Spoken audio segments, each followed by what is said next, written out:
passar, por favor. Muito obrigado.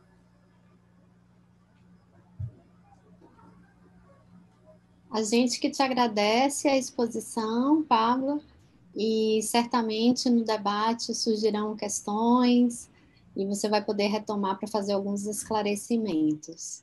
Obrigado. Então, dando prosseguimento às nossas apresentações, como a gente tem feito comumente, a gente passa a palavra para Armando de Oliveira, que vai apresentar para a gente o trabalho intitulado Drag Queens e a Poética dos Estranhos. E lembrando que a gente vai ter mais uma apresentação depois de Armando, e na sequência a gente abre para o debate. Armando, agora a palavra está contigo. Olá, vocês conseguem me ouvir? Tranquilo? Perfeitamente. Pronto. Boa tarde a todos, todas e todes. Deixa eu avisar logo desde o início que está tendo campanha política aqui no bairro, então tá um barulheiro aqui de carro de som, então é isso, né? Vamos ter que lidar com isso mesmo. Eu gosto sempre de começar agradecendo, né? Então, mais uma vez, agradecer a Renata, minha diva orientadora, agradecer ao Pós-Cultura por ser esse programa que faz a minha pesquisa possível, que abraça o meu projeto, e dessa vez ao Colóquio de Moda, por ser esse evento também aberto pelo espaço, e especialmente, né, por ser um evento que está tratando de moda, mas que está pensando moda para além da indústria fashion mesmo, né? Está abrindo possibilidade aí para a gente pensar corpo, pensar performance e pensar visualidade nas suas mais diversas potencialidades, né? Enfim, esse trabalho intitulado Drag Queers e a Poética dos Estranhos, ele é o que eu vou apresentar hoje aqui, é um resumo, algumas reflexões que eu venho tendo dentro de um dos capítulos da minha dissertação, né? É o capítulo que eu tenho menos coisas escritas ainda, mas eu acho que seria super interessante trazer ele dentro desse evento pela emergência mesmo, né, de pensar essa visualidade drag queer. E então, o que eu vou trazer hoje aqui são mais reflexões mesmo que eu venho tendo, algumas referências que eu já tenho catalogadas, especialmente referências fílmicas, referências de algumas séries, para a gente pensar sobre esse fenômeno drag queer, né? Pode passar, por favor? Então, a minha pesquisa está preocupada em entender a relação de identificação, né, de uma certa cultura pop estadunidense com a construção de identidades gays e bichas aqui em Salvador. Então, aí eu estou perpassando a construção da minha própria identidade, pensando ela não como um fenômeno particular, mas como um fenômeno que é social mesmo, né? As coisas que acontecem comigo eu vejo acontecendo com outras bichas também. Se a gente for numa boate, numa festa, para esse segmento de público, certamente vai tocar pelo menos uma música de uma dessas divas, se não muitas músicas, ou se não todas as músicas dessas divas, né? Então, eu estou pensando muito sobre isso mesmo, sobre essa cultura, sobre essa importação desses fenômenos culturais estadunidenses e de como se dá essa relação de identificação, né? Pensando a partir das divas do pop mesmo. Então, eu venho refletindo aí sobre essa hegemonia estadunidense nesse contexto, né? A maioria dessas divas e dessas aí que estão na imagem aí, elas vêm de um contexto estadunidense mesmo, que é exportado, né, para o mundo. A maioria delas, se não todas, né, são mulheres cis e não necessariamente LGBTs, são mulheres heterossexuais, né?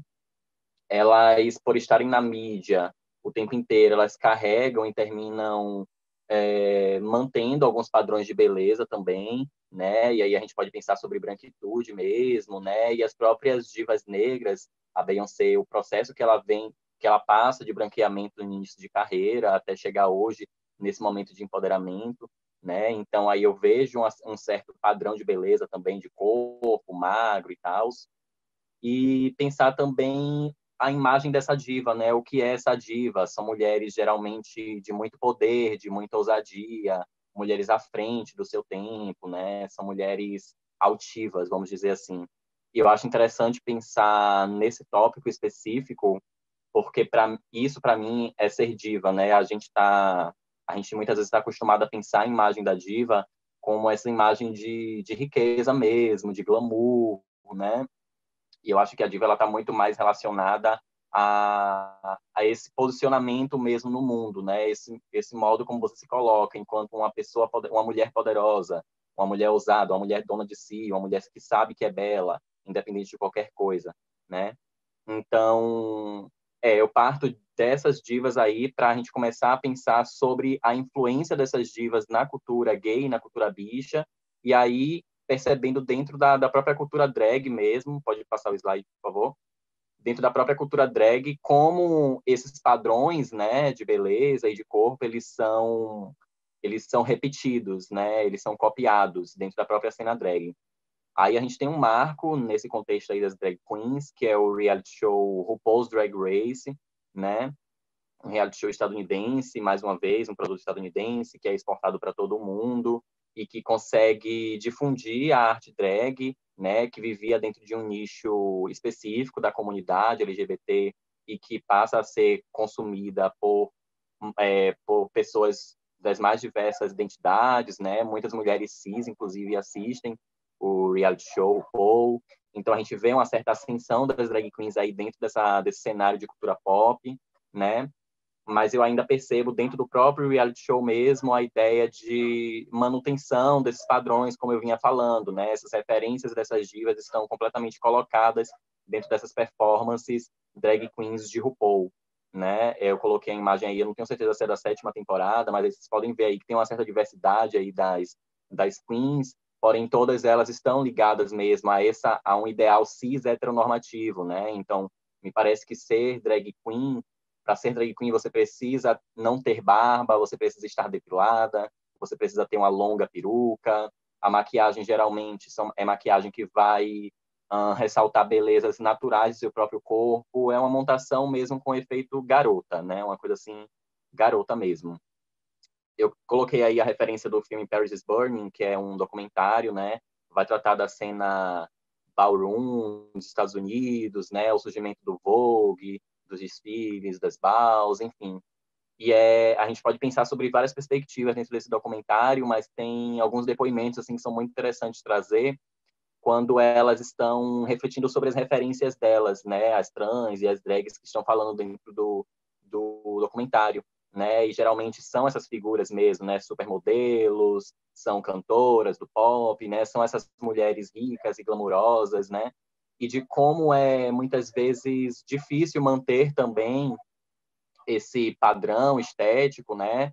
Visto que muitas das pessoas que estão até mesmo dentro do filme Paris is Burning são pessoas que vivem em situação de marginalidade. Então, elas precisam representar uma ideia específica de diva, né? Que é difícil de manter e de como isso é ressaltado, né? Dentro do próprio documentário e até dentro do próprio reality show também, né, RuPaul? Pode passar, por favor? Certo.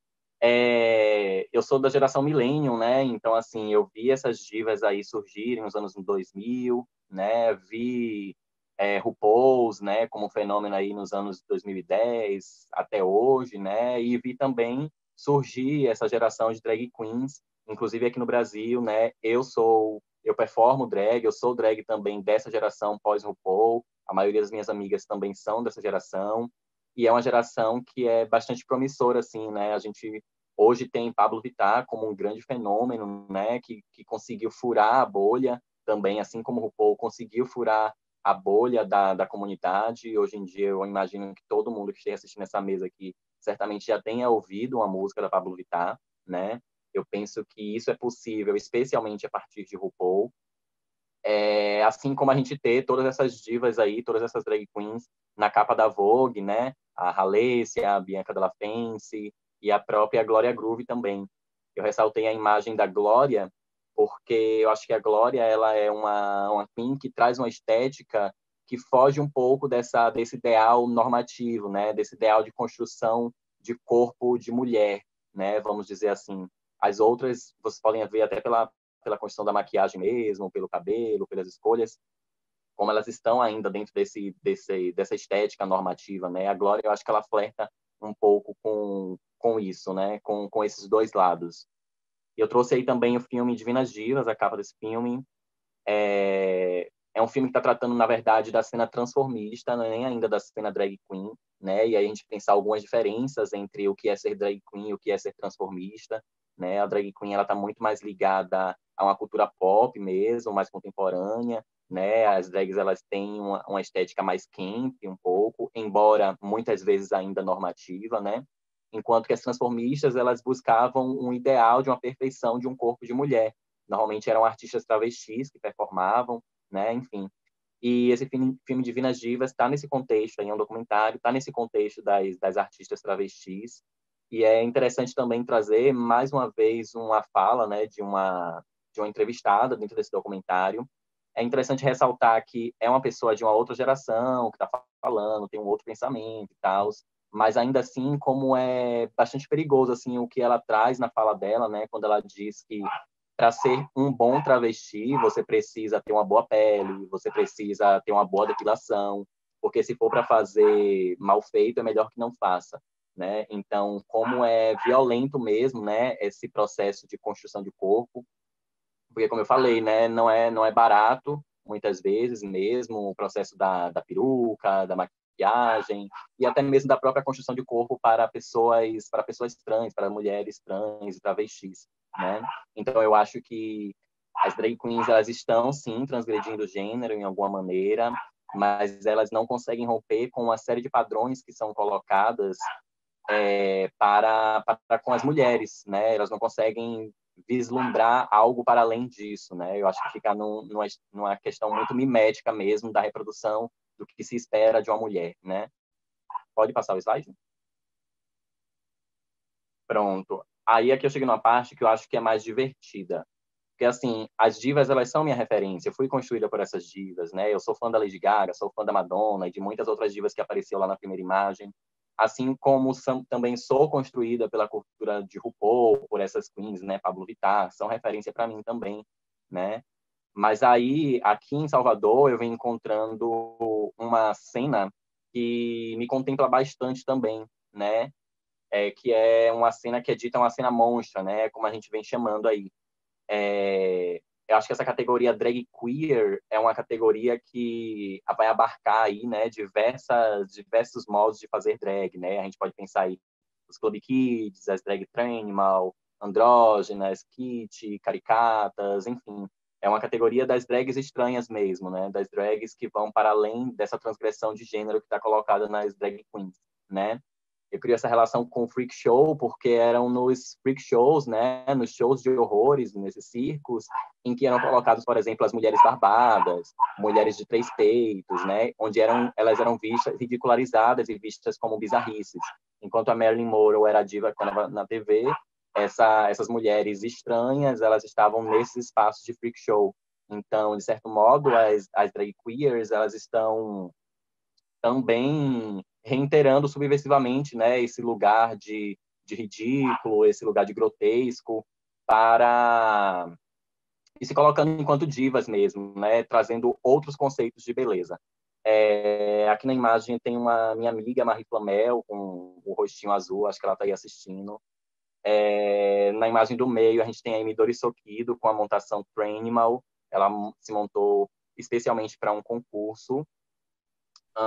E tinha também ali, acho que saiu aqui, tinha o cartaz também do filme Pink Flamingos, onde aparece a Divine, né, que é a musa do John Waters. Ela aparece em outros filmes dele também. E é super Armando, interessante também a gente pensar a Divine. Oi? em 2 minutos.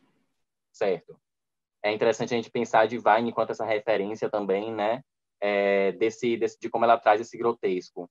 Tem como colocar o slide de volta, por favor?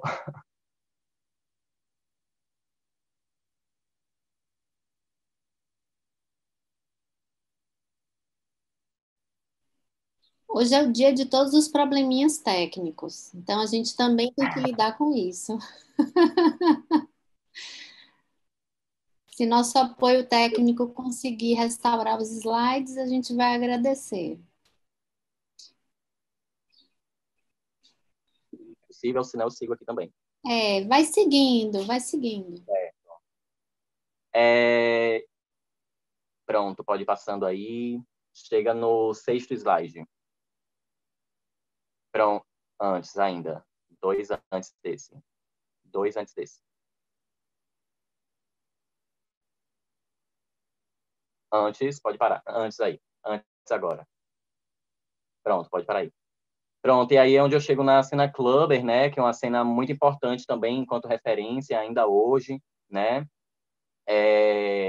Essa cena aí que tem como principais nomes aí o Michael Alig, o Jameson James, Amanda Lepore e a própria RuPaul também. Eram figuras que estavam, de certo modo, ironizando o próprio ato de se montar, né? A partir do exagero. Tem esses filmes aí, coloquei como referência também, Party Monster, estrelado pelo Macaulay Culkin, interpretando o Michael Alig. E é isso, né? Os Club Kids, eles ainda são uma grande referência ainda hoje dentro da própria cena. Pode passar aí próximo. Passa 2 slides, por favor. Mais um. Pronto, dentro da própria cena monstra, que é assim, a cereja do bolo mesmo, dentro desse capítulo da minha dissertação, né? A Casa Monstra, que é esse coletivo daqui de Salvador também, é um coletivo composto majoritariamente por pessoas negras, pessoas pretas, que tem uma certa referência também dos Club Kids, mas eu acho que conseguem colocar aí um quê de identidade soteropolitana, identidade das suas vivências, né? É um coletivo que está trazendo aí os contextos de vivência mesmo, né? As montações são feitas com saco plástico, né? Com o que tem, né? Eu acho que a maquiagem é um ponto assim interessante a se perceber, né? A diferença do modo como é construído essas maquiagens. Enfim, então eu acho que as drag queers elas têm me apontado assim possibilidades ou muito mais livres, muito mais criativas mesmo de se fazer drag, né? Sendo, sei lá, sendo vaca, sendo uma monstra, sendo uma vampira, sendo um manequim, enfim, eu posso me colocar o meu corpo dentro de qualquer outra possibilidade que não a caixa cis-normativa mesmo do que tem se esperado do que é ser mulher. Acho que é isso. Pode passar aí rapidinho, o próximo. Aí eu coloquei algumas imagens de algumas montações mesmo da Azevedo, que é a minha persona drag, né? Dentro desse lugar aí de monstruosidade, né, que eu venho refletindo, né, monster ou monstra, né, já que eu sou construída por essa cultura pop estadunidense e ao mesmo tempo por essa cena monstruosa soteropolitana, né, aí vocês verem as possibilidades, né, do não uso da peruca, por exemplo, da não depilação, né, não necessariamente depilação para poder me montar, me fazer drag, né, o uso de máscara e de outros materiais, né, para fazer a make. Enfim, eu acho que é isso.